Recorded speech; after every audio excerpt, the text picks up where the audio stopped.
All right, good morning. Here we are yet again for yet another lovely session of MENG 3310 Fluid Mechanics. This will be the 11th lecture in the series, and we are now done with Bernoulli, and we are moving on to some material from Chapter 4 in the text, and this is over fluid kinematics. So I want to talk over some topics of fluid mechanics. For the students in the course this semester, well, we have our exam on Monday, so there will not be a lecture on Monday, but that is okay.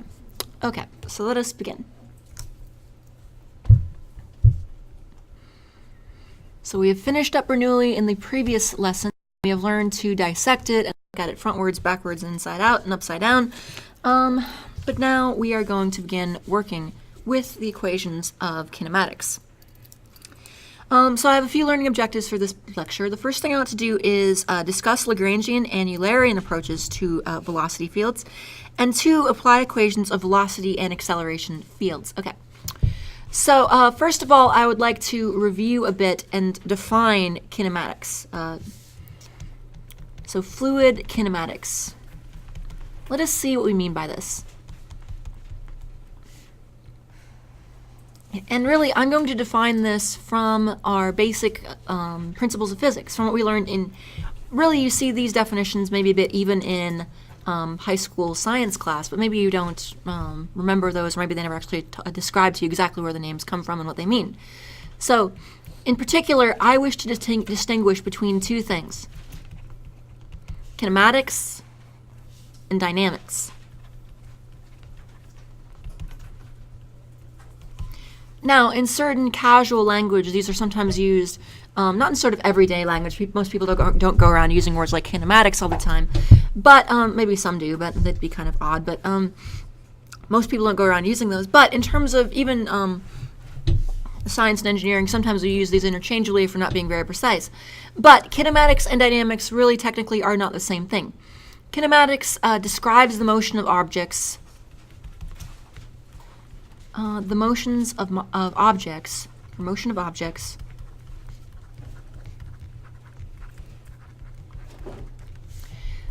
purely in terms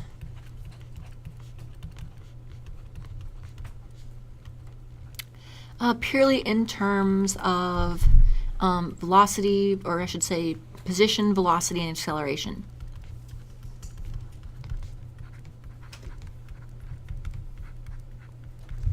And acceleration.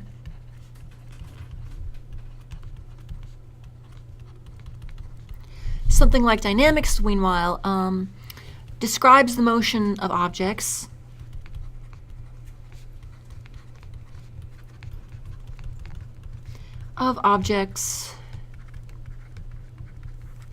considering forces and masses, or perhaps masses and forces.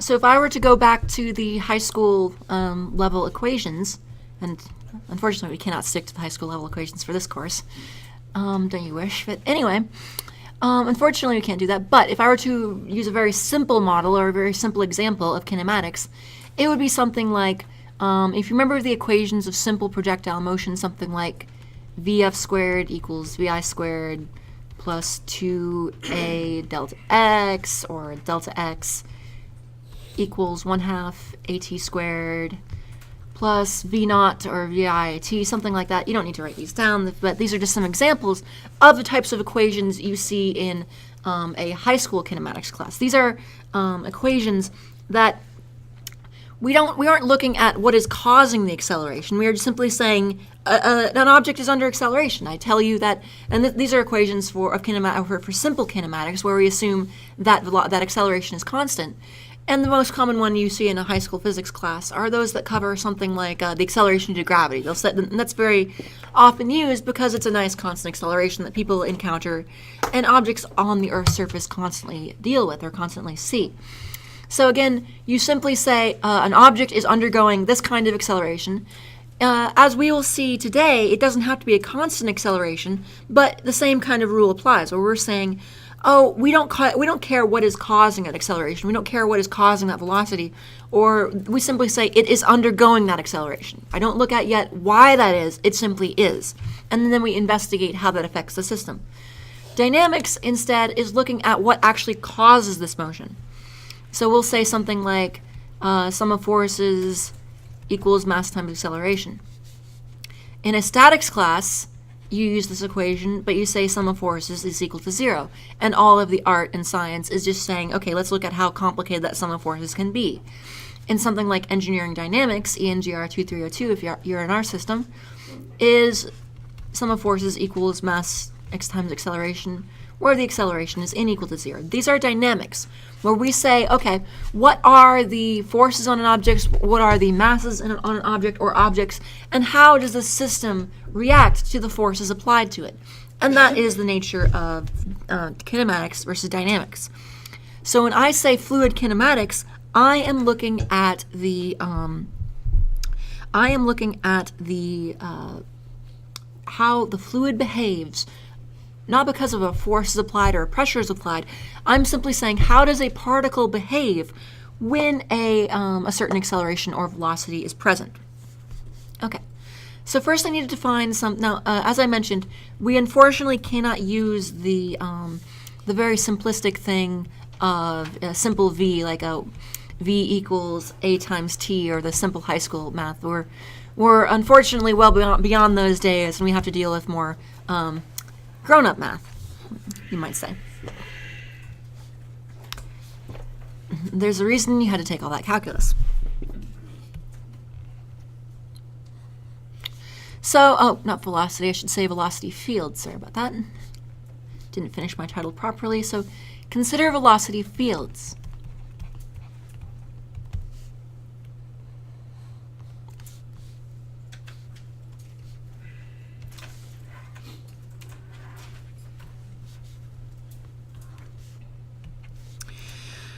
All right, so let us consider this. Consider I have a coordinate system x, y, and z. So first I need to define the idea of the velocity fields.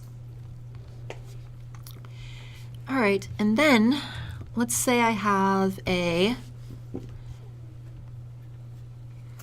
position vector, and this will give the position of the particle, of a given particle, at a certain instant in time. And so r is going to be a position vector, and v is going to be a velocity vector. V is going to be a velocity vector. So the equations for these will be as follows. Well, r here, or not the equations, but the form of these, is going to be something like this. It's going to be x I hat plus y j hat plus z k hat. You'll have your x, y, z components, and each of these applied with the cardinal unit vectors. Or I should just say the unit vectors, not necessarily the cardinal unit vectors. Then the velocity vector, v, will be something in terms of r and t, will vary based on r and t, and this will be something like this. We'll have a u I, and I'm going to try to write my variables very clearly so that we can distinguish between my u's and my v's, but I know I write like a maniac, so there we go. Plus w k. So u is going to be the I component of our velocity. V is going to be the j component of our velocity, and w is going to be the k component of our velocity. And these are going to be functions. U, v, and w are each going to be functions of r and t. So what this is saying in a very general case is that at any given location and at a given time, the velocity will be changing. Okay, so a few notes on this. As we've seen from previous things, knowing the velocity can actually give you a lot of information. If you do know the velocity field, the whole velocity field, it does allow you to determine a lot of things. Namely, knowing v allows you to determine, through further calculations, pressure, forces, etc. So you can actually use the equations that you get from the results of kinematics to sort of solve for a lot of the dynamics. So if you know the velocity of a system, in other words, if I know the velocity at this point right here and at this point right here, if I can say, if I know that at this location and at this XYZ coordinate and this time, basically at say time 1 second, and at this position a particle is here and has velocity of here, of this amount, and I know that a few seconds later, 2 seconds later, at a certain distance and direction away, I know that I can actually back calculate what kind of force is required to move that particle from point A to point B and change its velocity from u1 to u2 or v1 to v2. If you know the full velocity field, so realize this full velocity field can be quite complex. It can say it can be three-dimensional, it can vary with time, and each of these, and this thing is each of the components I, j, and k can be independently changing with position and with time. But if you do have the complete velocity field of a system, suddenly you have something that is incredibly powerful, because you can, if you know the mass of a particle and you know that it is moving from one location to another, and you know how its velocity is changing with time, then suddenly you can calculate everything else you'd ever want to know about that system. Okay, then again, knowing and also knowing flow geometry is key. So just again, in summary, knowing flow geometry is the key to understanding the entire system.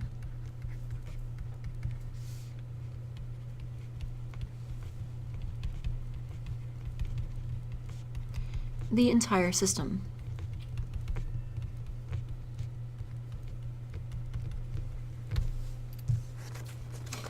All right, so continue on here. Now, there are two ways to represent velocity fields. There are two ways to represent velocity fields, and I want to talk about each of these in some detail.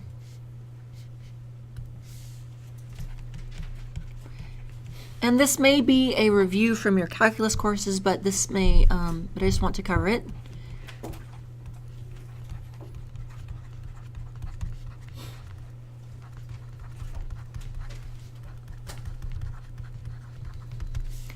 So there are two fundamental ways to represent velocity fields. The first is the Lagrangian. That term may sound familiar. The Lagrangian. And the idea of the Lagrangian, if I can keep from tripping over my own tongue, is to keep track of individual particles. Keep track of an individual particle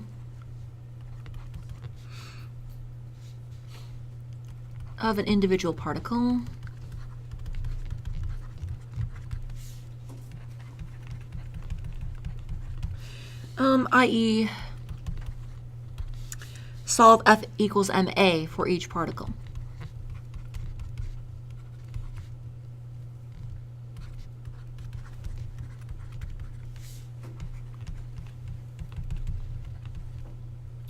So in other words, you would have an R1 at time t1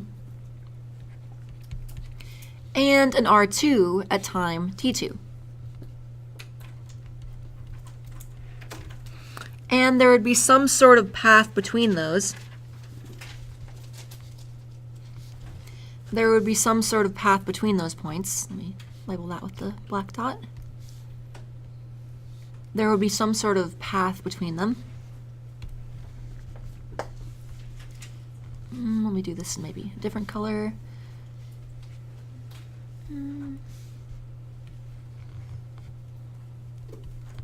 And you'd have some r as a function of t. And then the velocity at t So this is going to have some r as a function of t. And the velocity at t, the velocity at some point t, would simply be the limit as delta t approaches 0 of, actually let me do this in red just for illustration purposes, but it's going to be the same thing, you don't need to erase that.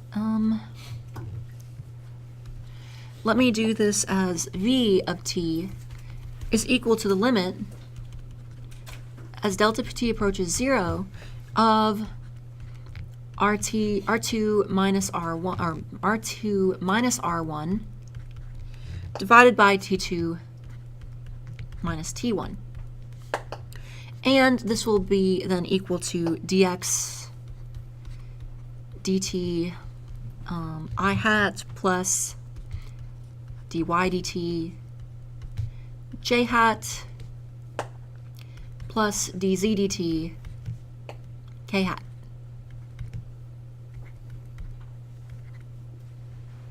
Like so. Okay, so the Lagrangian there. And let me give you some notes on the Lagrangian now. So at first it might sound that this is very difficult. Like, how would you possibly model all of the fluids, all of the particles, all of the numerous, countless thousands of particles in a system? How would you possibly model a system using a Lagrangian approach? And you would actually be right. Your first intuition, if that was your first intuition, would actually be right. It is very difficult.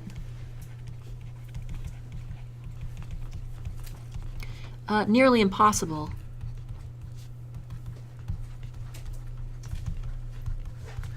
to model every single particle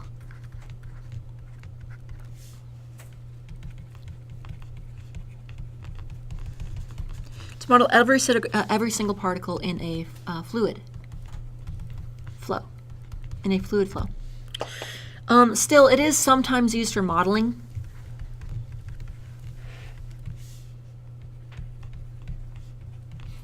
So, for example, you wouldn't model if you wanted to model computationally the flow of a fluid, you wouldn't go and model every single atom, or every single molecule. Not even the most powerful supercomputers in the world can get anywhere close to doing that. But what you might do, yeah, there's no way.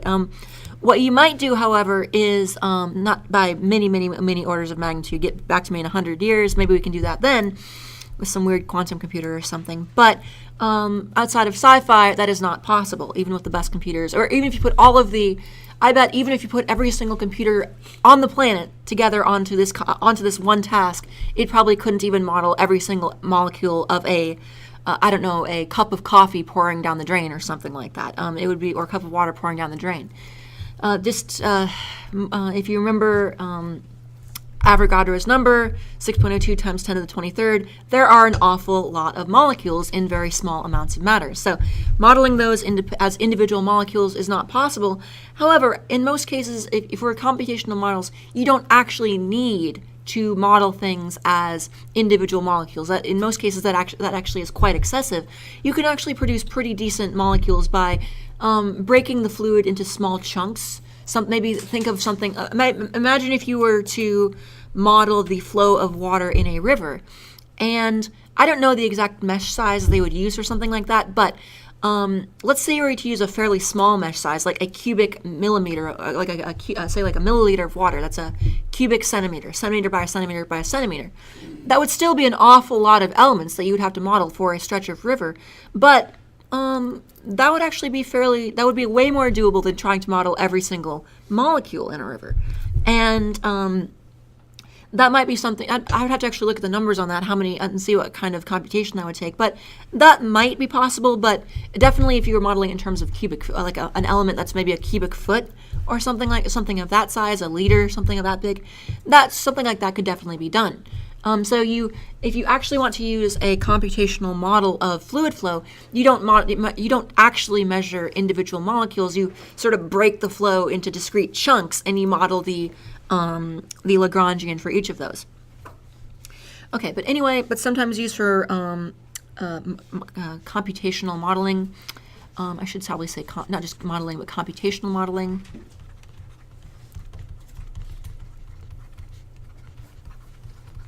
sometimes used for computational modeling.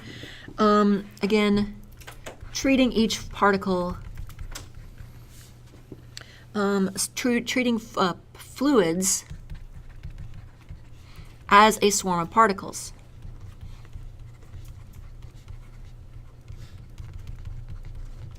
Treating fluids as a swarm of particles, each representing many molecules.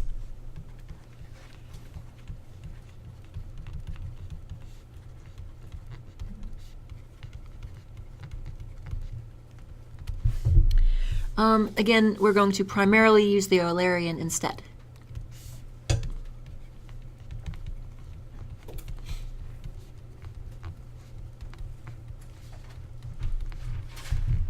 The Eulerian or the Eulerian, depending on how you pronounce the mathematician, will be will be a different approach. Now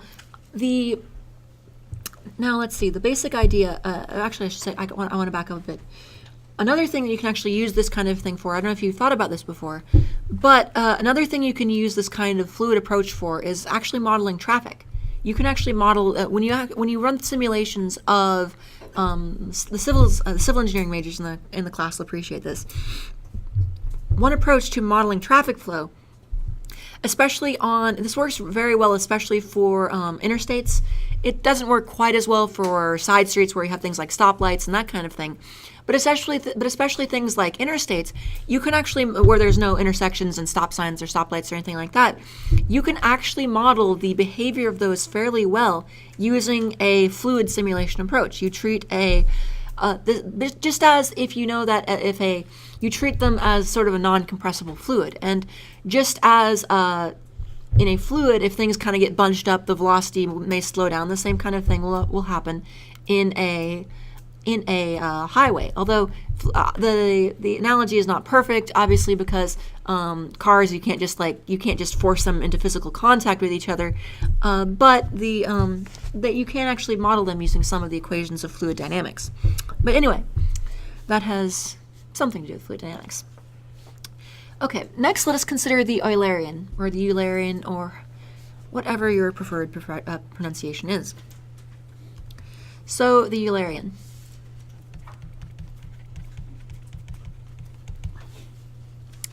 Okay, so if analyzing the flow of a single, or the motion of a single particle is impossible or very difficult, let's just simply not do that.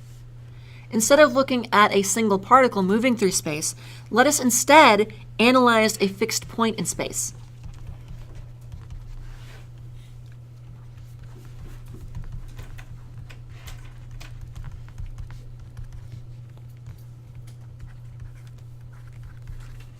So let us say that you have a fluid flow, and again, let us say there's a flow, just a general set of streamlines, an arbitrary flow. This could mean anything really. I'm just sort of drawing potato flow.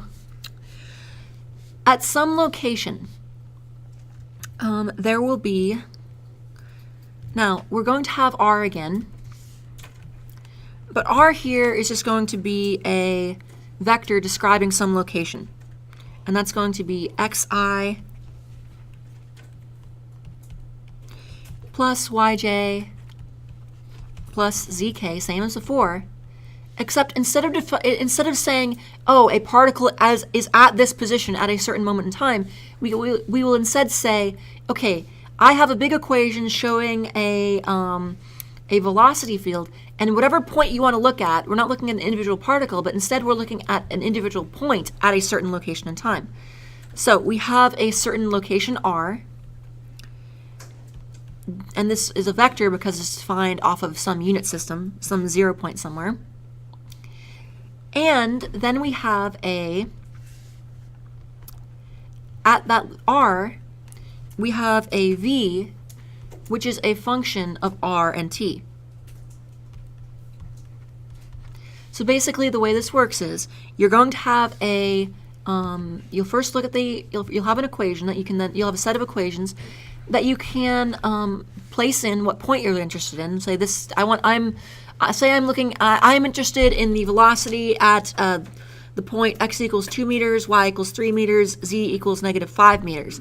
And you put in those coordinates, and then you say, okay, I'm interested in what the velocity is at time t equals 3 seconds, something like that. And so again, we are not tracing the motion of an individual particle. Instead, we are describing the fluid as a bulk, and the fluid as a whole. We are following the fluid instead of we're following the flow lines, the stream lines, instead of an individual particle.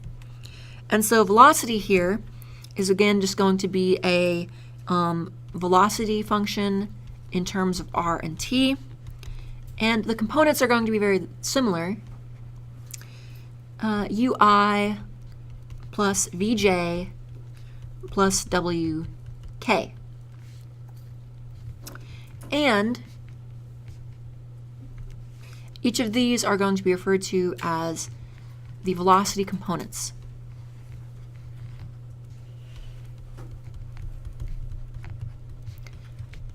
Velocity components. Here. And if I want to know the speed or the absolute value of the velocity at a given location, I can simply take the Pythagorean.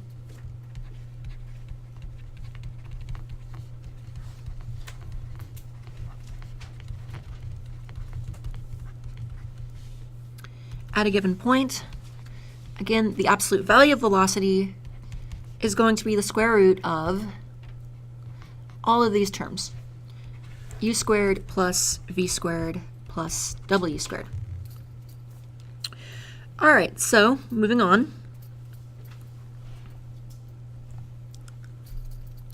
Now, the one final topic I want to list today is going to be the concept of acceleration fields. The topic of acceleration fields.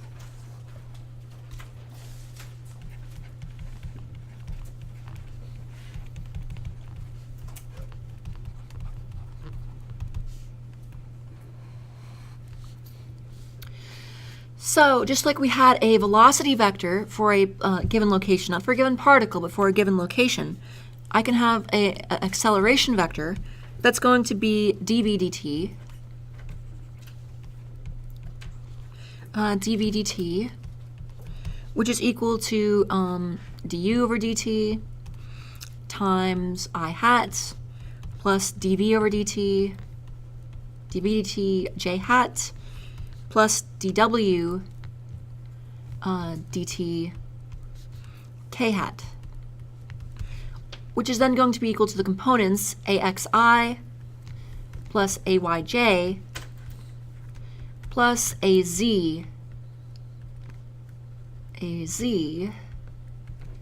k. axi plus ayj plus az k. All right, and then the individual components of these can be found via the partial derivatives. So ax is going to be the partial of u with respect to with respect to t, plus u times the partial of u with respect to x, plus v times the partial of u with respect to y,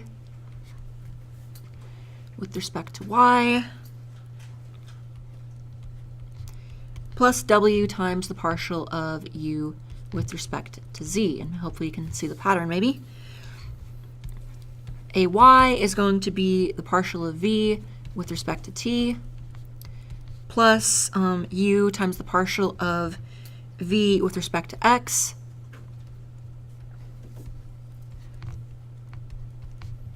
plus v times the partial of v with respect to y, plus w times the partial of v with respect to z. And then az equals the partial of w with respect to time, plus u times the partial of w with respect to x, plus v times the partial of v with respect to y, plus w, plus the partial of w with respect to y, and then plus w times the partial of w with respect to z. Isn't that lovely?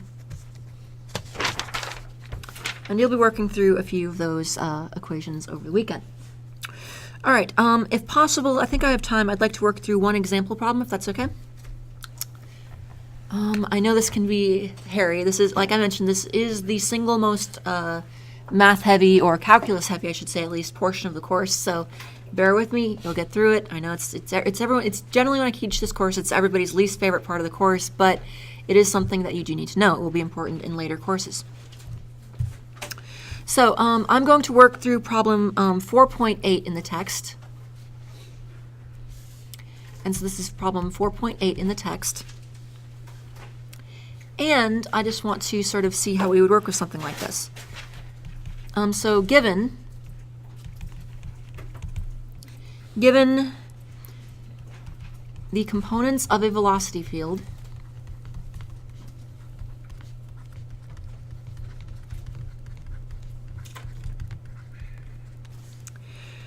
are given by the u is going to be x plus y, and v equals xy squared, or xy to the cubed plus 16, xy cubed plus 16, and w is equal to 0. Determine the location of any stagnation points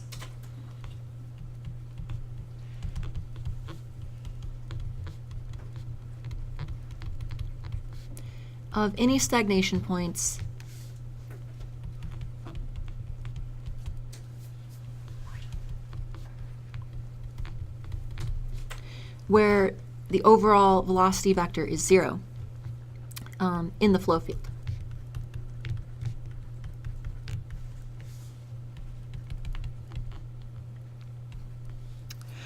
Okay, so let's see this here then.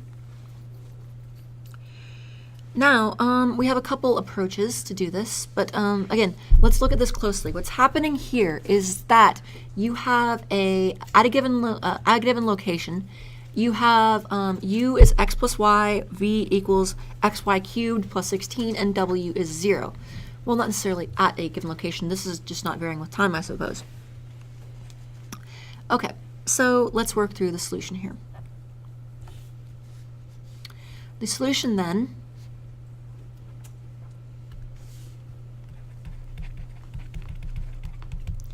can be as follows. So what we want is, we want a location where the overall velocity is 0. Now, what I'm really going for here is, actually, I should probably reference this. I should probably write this not where vector is 0, but where the vector, or the absolute value, is 0. Although really, since we think of this in terms of I guess that really isn't going to change the solution much, because if we find the absolute value of it, every term of it has to be 0, otherwise it won't be 0. You can't have negatives in a component system. So v is going to be equal to, we know that v is the absolute value of v, and so maybe I'll just combine those two. I'll keep debating whether I want to write this like that. The absolute value of v is going to be u squared plus v squared plus w squared, or the square root of x plus y squared, just plugging each component in, plus x y to the third plus 16 squared. And the w term is simply 0. There's a 0 squared here, but I didn't bother writing it. Now, as I mentioned, these terms cannot come to a negative because of the square. Because of the square. So, again, the whole point is to get this whole thing equal to 0. Now, if these were not squared, I would actually have to solve for where the whole term under the square root is going to be 0. But I don't need to do that in this case, because I know that these are going to be positive. These have to be positive because they're squared. So, in this case, what I can actually do is I can break them up into two individual terms. So, basically, I can say the only way that the overall velocity is 0 or the absolute value of velocity is 0, is if u is 0 and v is 0. So I can then say if u is equal to 0, well, this is equal to x plus y equal to 0. So therefore, x equals negative y. Now that's not my final result, but it will be useful for the next step. And I can also say that v is equal to 0, but v is equal to xy to the third plus 16. And this is equal to 0. And I now have two equations and two unknowns I can solve for this.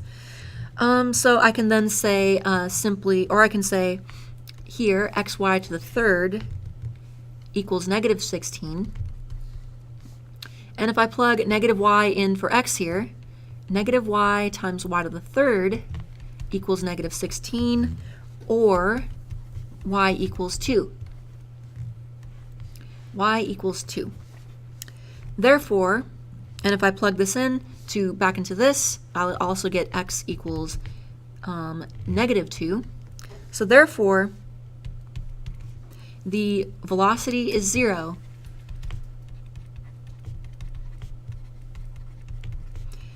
at x equals negative 2, or x equals, negative 2, y equals 2. And that would be my final answer.